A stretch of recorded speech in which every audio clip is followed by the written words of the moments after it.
महाराष्ट्राच्या अर्थसंकल्पात अमरावती जिल्ह्याला काय मिळालं? महाराष्ट्राच्या 2026-27च्या अर्थसंकल्पात अमरावती जिल्ह्यासाठी विकासाची मोठी पोटडी उघडण्यात आली आहे. शिक्षण, उद्योग, शेती, पायाभूत सुविधा, आरोग्य आणि पर्यटन अशा विविध क्षेत्रांमध्ये महत्त्वाच्या घोषणा करण्यात आल्या असून या अर्थसंकल्पामुळे अमरावती जिल्ह्याच्या विकासाला नवी गती मिळणार असल्याचे चित्र आहे.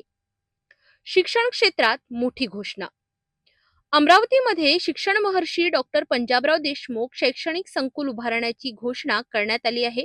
या संकुलात शिक्षण विभागाची सर्व कार्यालये एकाच छताखाली आणली जाणार आहेत. त्यामुळे विद्यार्थी, पालक आणि शिक्षकांची होणारी धावपळ कमी होणार आहे. संत्रा आणि कापूस उत्पादक शेतकऱ्यांना दिलासा. अमरावती, वरुड आणि मोर्शी परिसरातील संत्रा बागायतदारांसाठी ॲग्रिस्टॅक आणि महावेद डिजिटल प्रणाली वापरून उत्पादन आणि विपणन वाढविण्याचा प्रयत्न केला जाणार आहे. तसेच कापूस आणि संत्रा उत्पादक शेतकऱ्यांसाठी पीक कर्जमाफी आणि आधुनिक तंत्रज्ञानाचा वापर करून शेतीमालाला जागतिक बाजारपेठ मिळवून देण्याचे उद्दिष्ट ठेवण्यात आले आहे. मेळघाटसाठी विशेष योजना. दुर्गम मेळघाट भागातील आरोग्य सेवा मजबूत करण्यासाठी प्रगती योजना राबविली जाणार आहे. तसेच आदिवासी बांधवांना मुख्य प्रवाहात आणण्यासाठी बिरसा मुंडा आत्मनिर्भर योजना जाहीर करण्यात आली आहे. अमरावती विमानतळाचा विस्तार. अमरावती विमानतळाच्या विकास कामांसाठी नाईट लँडिंग सुविधा सुरू करण्यासाठी आणि रनवे विस्तारासाठी निधीची तरतूद करण्यात आली आहे. त्यामुळे भविष्यात मोठ्या विमानांची उड्डाणे शक्य होणार असून जिल्ह्याची हवाई कनेक्टिव्हिटी अधिक मजबूत होणार आहे. राजकमल उड्डाण पुलासाठी 126 कोटी.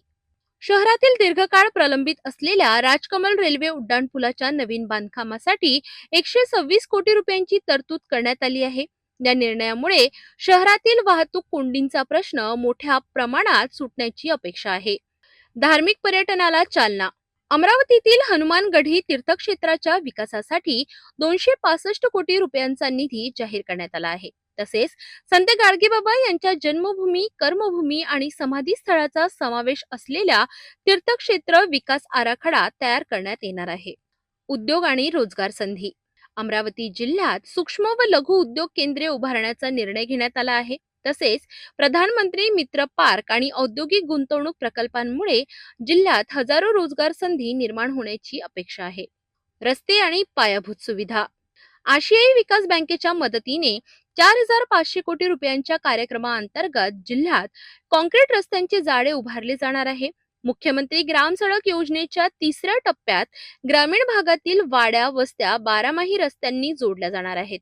महिलांसाठी लखपती दीदी अभियान. महिलांच्या आर्थिक सक्षमीकरणासाठी लखपती दीदी अभियानाचा विस्तार करण्यात येणार असून बचत गटांना उमेद मॉलच्या माध्यमातून बाजारपेठ उपलब्ध करून दिली जाणार आहे. निष्कर्ष.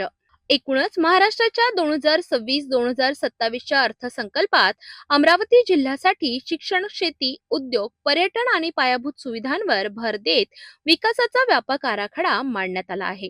या निर्णयामुळे अमरावती जिल्हा भविष्यात औद्योगिक, शैक्षणिक आणि कृषी क्षेत्रात राज्याच्या नकाशावर महत्त्वाचे केंद्र बनण्याची शक्यता व्यक्त केली जात आहे.